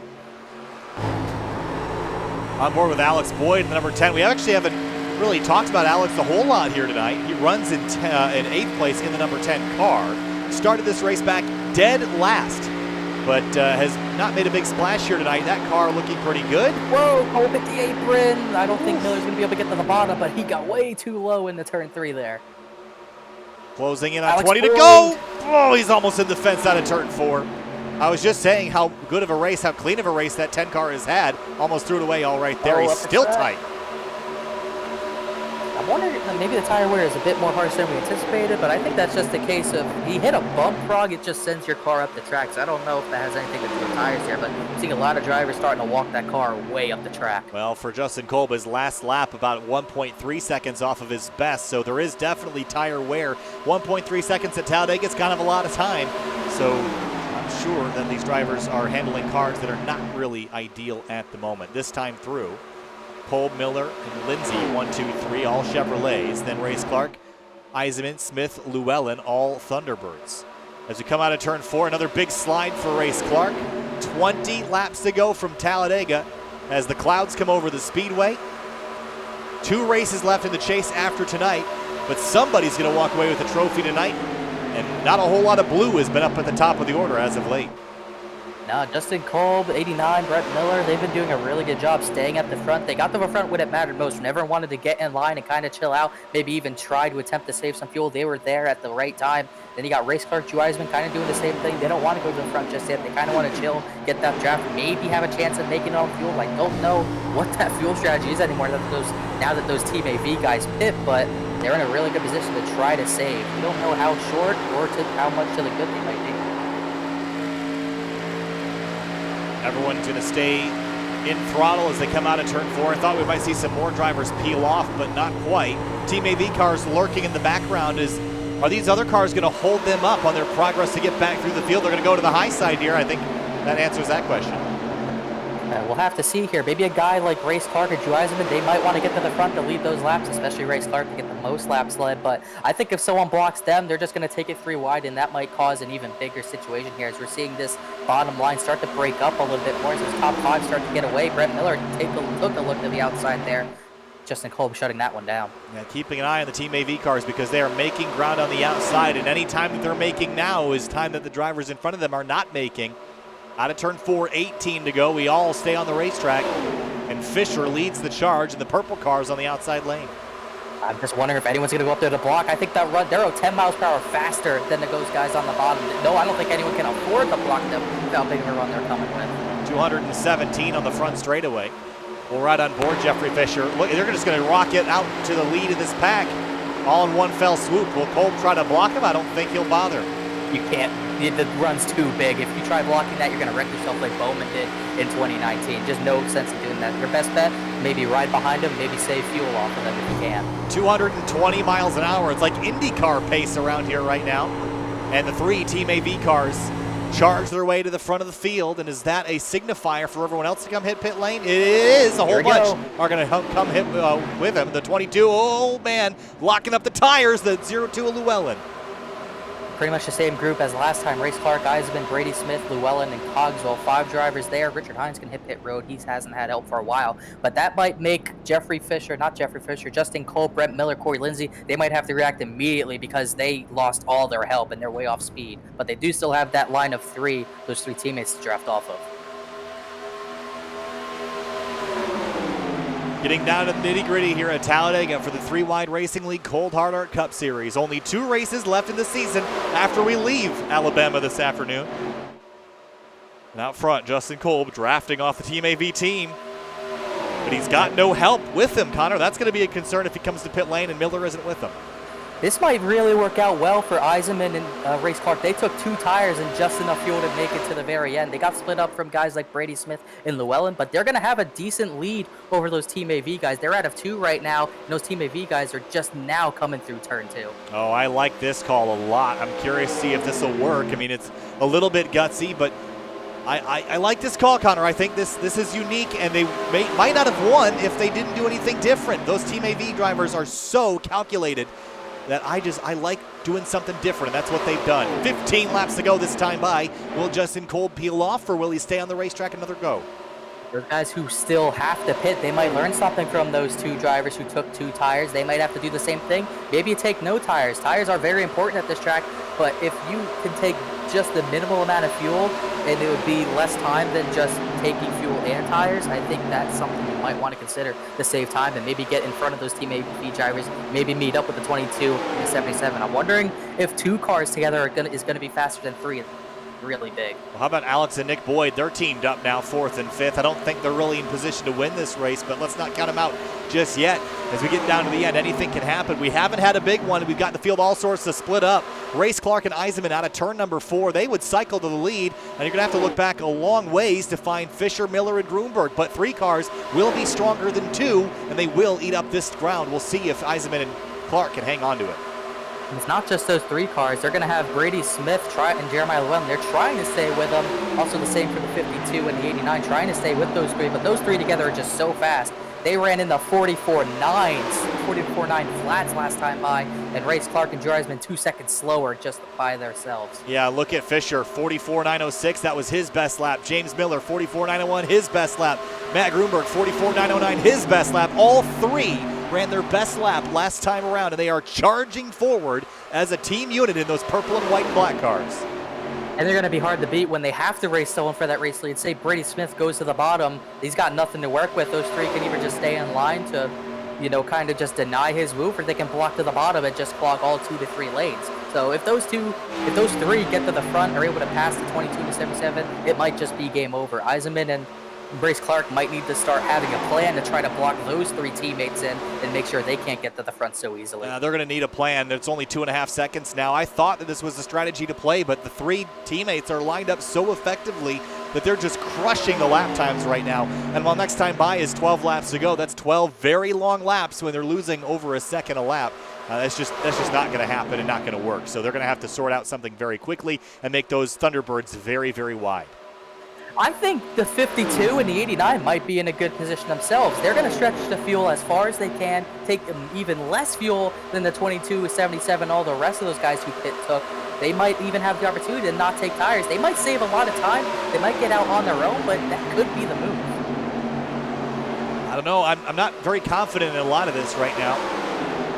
I don't really know what the call is going to be. There's so many different strategies all coming to a head.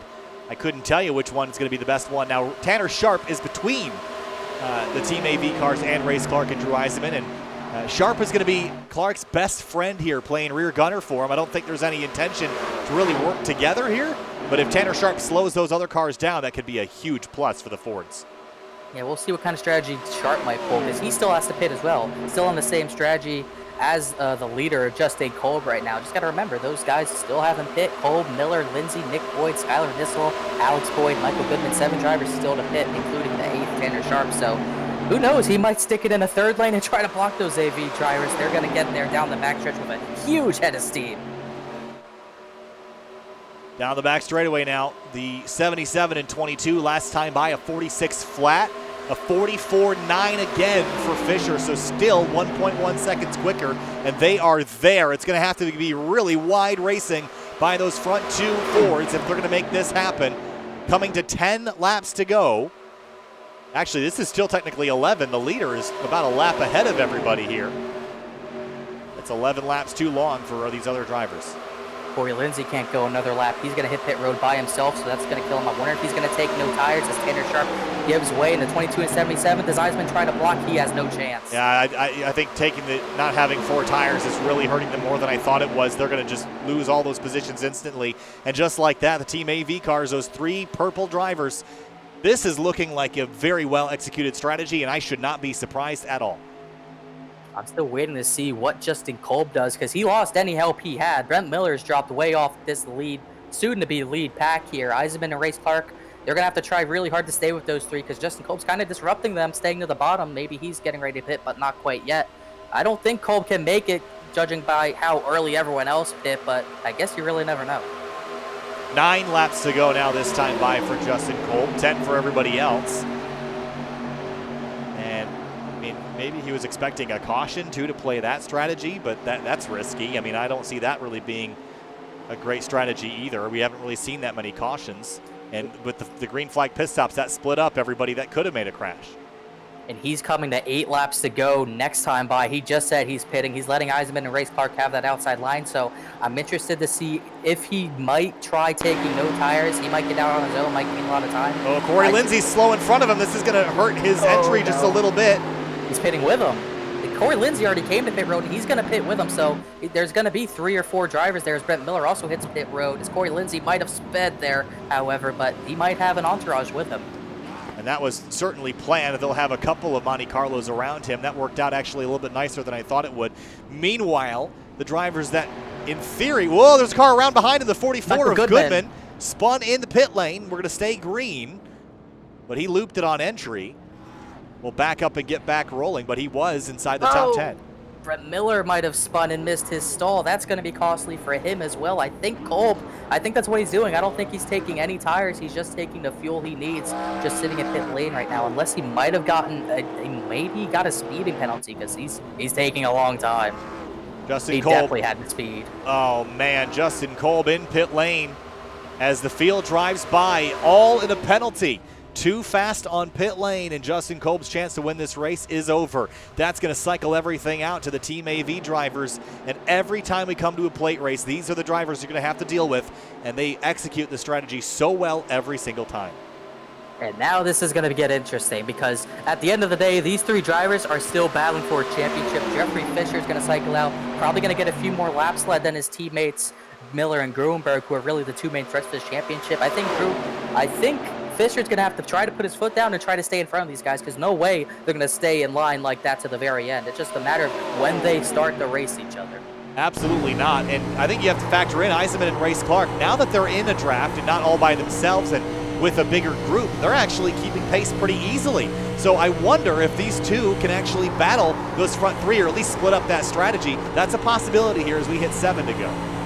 I just don't think there's a way a Team AV driver doesn't win this race. Because say the 77, Eisman makes a move to the bottom, either Gruenberg or Miller are going to block that and they're going to have a run on Fisher. It could cause a wreck because you're going to get a bunch of blocking down these back stretch and front stretches, and it's going to be really difficult for them to make any sort of move work. It's basically a 3v3 because I assume Brady Smith's going to try to go with those 2 to kind of even it out, but I just don't see a way they can get by those guys. Well, the odds are in their favor. 3 of the top 5 right now as we come across the line to 6 laps remaining. Brent Miller out up front. He's going to get run over here in a moment by these 3 charging Monte Carlos and then the 2 Thunderbirds that are tacked on the tail. And now it comes down to chess playing at 200 miles an hour. I'll tell you what, I didn't even notice that I thought Miller got a penalty as well, but he was able to make that fuel-only strategy work. He's not going to keep it for much longer, but he was able to get that lead, and he's likely going to be able to stay in that lead pack, so that was a big, big move. Justin Kolb retired with his penalty. Can't really blame him for that. It's a frustrating moment, but self-inflicted, unfortunately. Now Miller's got Tanner Sharp behind him. I don't know. Tanner Sharp should get out of the way. I think he's going to go high here. Maybe Brent Miller goes low. Going to have to force those 3 teammates to kind of think about what move they're going to have to play here. I don't think Miller can block, but you only got 5 laps to go that time by. You got to do something. Well, I don't think he's really going to get a chance. Even if he goes middle or right, he's got 2 other drivers that are going to flank him and go to the other side. Out of turn 2, can't do anything about it. Here comes the Team AV cars on the outside. 1, 2, 3. Brent Miller, that is, 2nd, 3rd, and now 4th as they head off into turn 3. The 98 and 09 lead the charge. And this might be even more in Eisenman and Race Clark's favor because now they have Brent Miller able to draft with him. Maybe they try to get around him. I don't think that's a smart move to try to go around him. You don't have much time left to do anything, but they're going to do just that, get around the 89 if they can. This is going to really hold them up. Those three might get away. Yeah, they're being held up pretty significantly now. 4 laps to go from Talladega.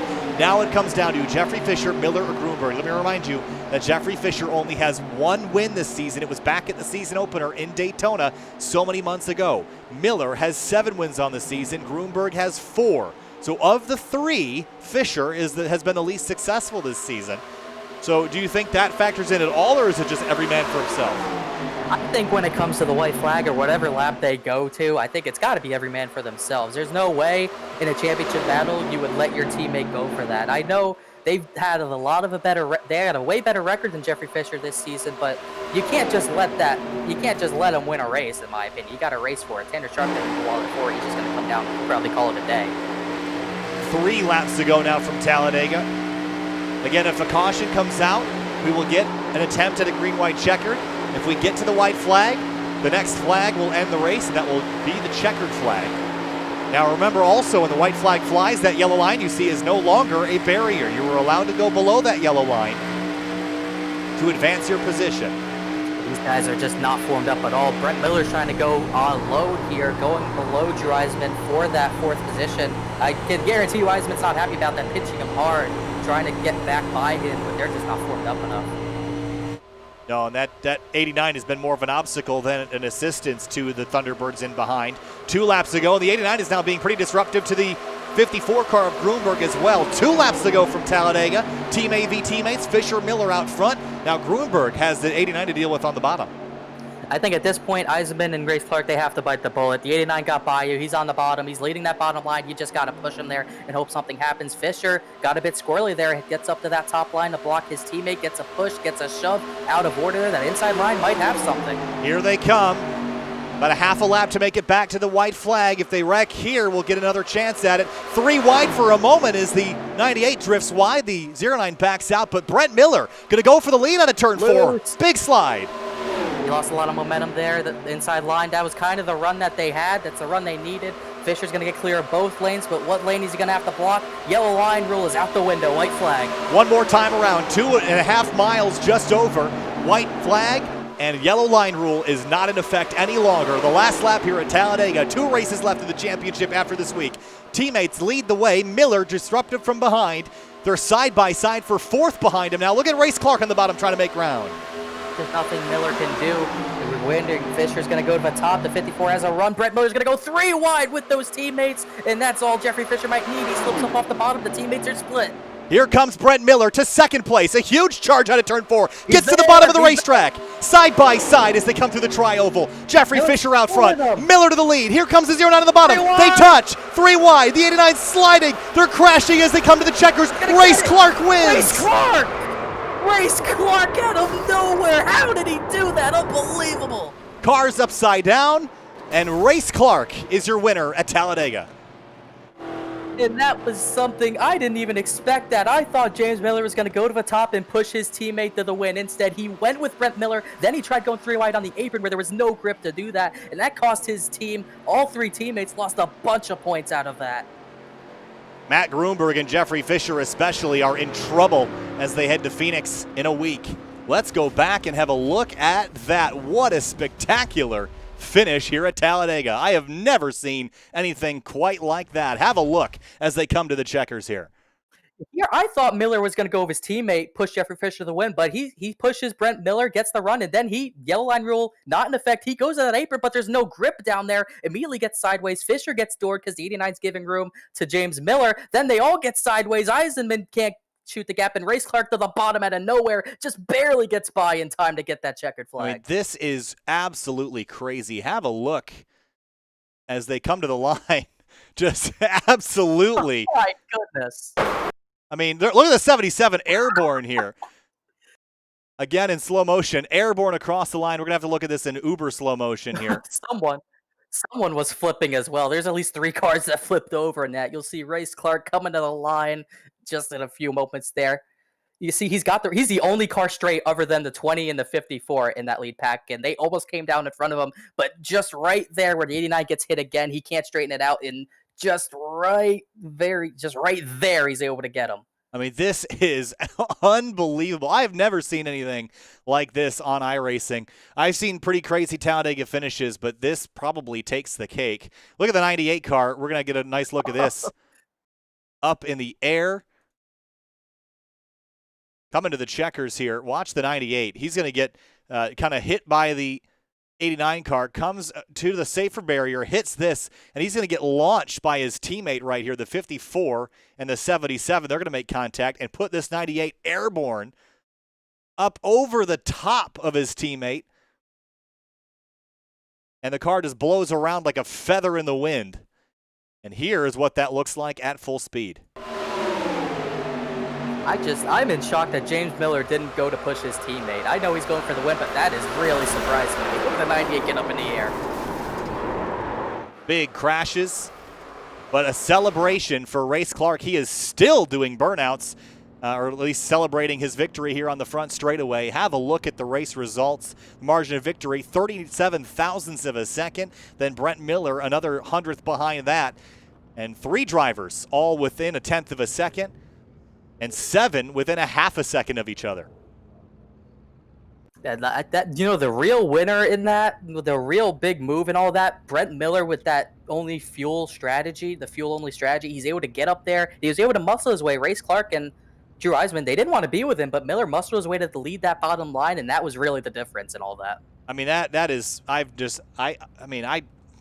speechless. I agree. That was so good. Too. That was so good. Amazing. Race Clark, your winner here from Talladega. We'll talk to him, Brent Miller and James Miller here in just a moment. Stay put. We'll be right back on Sim TV.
Welcome back live to Sim TV, now with our 3rd place finisher, James Miller, in the number 09 Team AV car. Strategy almost to perfection, James, and then coming to the checkers, as it always does, chaos at Talladega. Take us through all the strategy, all that led up to just missing out by a couple hundredths of a second. Oh, man. Yeah, we knew this race was going to be really important coming into the last 2 races, and we really just didn't want to risk it. So I made the call that I wanted to get pit box position, so we were kind of spread out a bit, and I figured I'd forget that I had a back stall if I didn't qualify. And I don't know, I can't normally qualify on pole at plate tracks or super speedway tracks like this, and I don't know how I managed to do it, but it was cool. We tried to get some lap sled at the beginning, just get that bonus point, but then it ended up being all 6 of us getting bonus points anyways. But at least we weren't behind. But yeah, and then we were just we already had a pit strategy going. Cautions kind of messed it up. We kind of got back on schedule there, and just finally dropped the hammer and went around the field on the outside and just kept trucking. But yeah, I guess we kind of just fell apart a bit there once trying to keep together, and we probably should have just went on our own and blocked lanes there. But try to make that yellow line work. I knew it wasn't going to, but I wasn't quite thinking right. I was just thinking trying to get to that start-finish line. Probably would have had a better shot if I just stayed on the high side of the yellow line there. But freaking race sneaked through there at the end. Had to be a playoff driver, man. If it was Brett Miller, it would have been all right, but I can't believe Race got that. He said he was going to send it, and he definitely sent it. But proud of these AV guys. The three of us in the playoffs against the other three. It's going to be a big fight. Just amazing to work with them throughout the race, and so much trust and car control with everyone else, and being able to run nose to tail throughout the whole thing is just incredible. It's a lot of fun even when we're just riding around in the back and cracking jokes with each other. So look forward to going into Phoenix. Feel pretty confident about that, and Homestead as well. But guess we got a little bit to make up on race there, but should be all good. James Miller, third tonight from Talladega. We'll see you at Phoenix in a week. Thanks, James. Thank you. Moving on now to our second place finisher, the surprising one, Brent Miller, jumping up there and just ruffling all sorts of feathers on the white flag lap, charging through the field, charging and bursting through the door of the Team AV camp up into second place, almost had the victory. Then things got wild, cars upside down, sparking, sliding on the roofs, in the catch fence, in the parking lot, but you come home in second by 37 thousandths of a second. Mission accomplished, or missed it by a nose? Probably the latter, honestly, but it was a really fun race. Running with Justin up there for most of the race, I feel like we had the strategy hit pretty well, but he got speeding coming in pit road on that last stop, so it left me out to dry. We had about 6 seconds on all the AV boys, the bad boys of the league. No, I'm joking. And I just didn't have any help, and they got up to me, and I figured I'd latch on, and they kept giving me the bottom, which I was running well all night. I could not run that high line. I just kept pushing up, and I probably could have won it at the end. I saw the 09 or whoever it was on the apron there, so I got a little nervous and pushed up a little bit into the other purple AV car, and it was all chaos after that, I guess. But congrats to race. It was a fun race, so. Well, Brent, I'll tell you one thing. You made that really entertaining, so thanks for doing that. A lot of fun to see you run up there inside the top 5 and almost snag a victory. Congratulations. We'll see you at Phoenix. Yes, thanks, guys. You guys do a great job. Just got a shout out to Corey, putting the league on for many years. I've been in here since the Xbox days, so it's been fun. Thanks, guys. Thanks, Brent. Have a good night. Moving on now to our race winner, and Race Clark gets it done by 37 thousandths of a second with the field upside down behind him.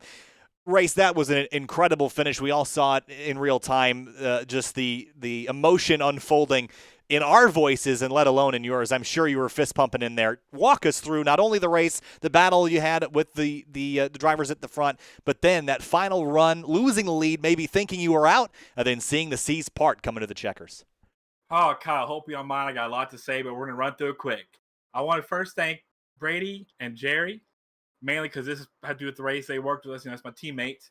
We worked together the whole race. From the drop of the green, I had an objective. Lead a lap. I was going to drop back and then take it from there. But I didn't get that lead lap. The caution came out. And then by then, me and Drew kind of took control of the race. We were really, really fast. Justin finally got around us, but was really checking up the whole field. That's when things kind of got jumbled up a little bit. And then we pit, and Brady and Jerry slid through their boxes. It's all good. It happens. But it was just me and Drew. So we were losing the run. You know, everybody's faster on track. And we eventually had to team up with the AV guys. And we're like, okay, so here's our race. We caught Brent, and Brent was tight. So he was throwing off our line on the bottom. You know, he's going for it. But me and Drew pretty upset with it. Well, shit. Shoot. We finished right here. But, Brent got him a little run. And I finally, eventually becomes every man for himself. And I followed Brent through there. And when Brent got into Jeff, I believe it was, I was like, okay, nice. We're getting like a top 3 out of this. And I saw James get loose off his move off the apron. And I was like, well, I was like really just going to hit him. I was like, we'll see where we finish. But thankfully, my brain clicked back online. I ducked down low, and I just stared at the relative. It went from 6th to 1st. And then you said, I screeched. I yelled, fist pumping. Crazy. And that was crazy. It was so much fun. It was a long green race. A lot of fun. What'd y'all think?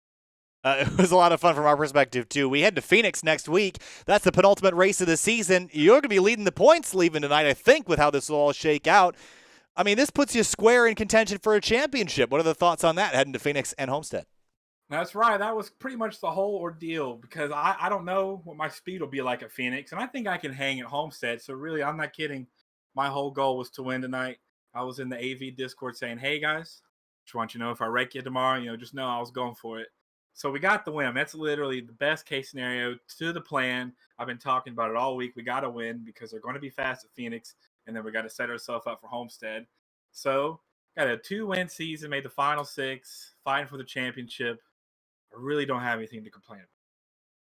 Well, that was a bucket list victory for sure. Race, congratulations. Enjoy that one. That was a fun one to watch for us. And we'll see you next week at Phoenix. Good luck out there. We'll see if you can get 3. Thank you, Kyle. I just want to say thank you for your show and all my friends like Holly, Chris, all y'all watching. I love y'all. Love you, Kyle. Thank you for the show. Absolutely, Race. We'll see you next week. Thanks for talking. See ya. Bye-bye. Connor, that was a wild race, but it's over now. We head to Phoenix in a week. Wow, let's decompress. Let's talk about Phoenix next week. A 1 mile kind of semi-short track intermediate with the 87 stock cars. That's going to be different from this week. But Race Clark out up front. Do you think he's got anything for the championship, or is it still in James Miller and Matt Grunberg's camp? I'm kind of indifferent. I feel like James Miller and Matt Grunberg are still really the main guys, but Race Clark has the advantage out early in this 3-race sort of second chase. The old Phoenix is going to be a way different beast from the new version. That would have been interesting to see the 87 cars go across that dogleg, but that's not going to be the case. You're going to have to really wheel that old 08 Phoenix surface with these 87 Cup cars. It's going to be a really tough one. It's really key that Race Clark gets ready for these last 2 races because it's going to go a little bit back to normal. I think we're going to see Miller and Grunberg 1-2 for the next 2 weeks potentially. But if Race Clark can just get himself prepared for these final 2 races, he's definitely in the catbird seat for this championship. A blast here at Talladega. We'll see you at Phoenix in a week. We'll see you at Brands Hatch tomorrow across the pond. Of course, it'll be the Grid Life iRacers FCP Euro Tour. It'll be myself and IMSA driver Tom O'Gorman narrating that one on the Grid Life YouTube channel and on the Facebook and Twitch pages tomorrow at 9/8 Central. We'll see you there tomorrow at Brands Hatch with TCRs. I'm Kyle Heyer with Connor Horn. We'll see you next time. Thanks for watching.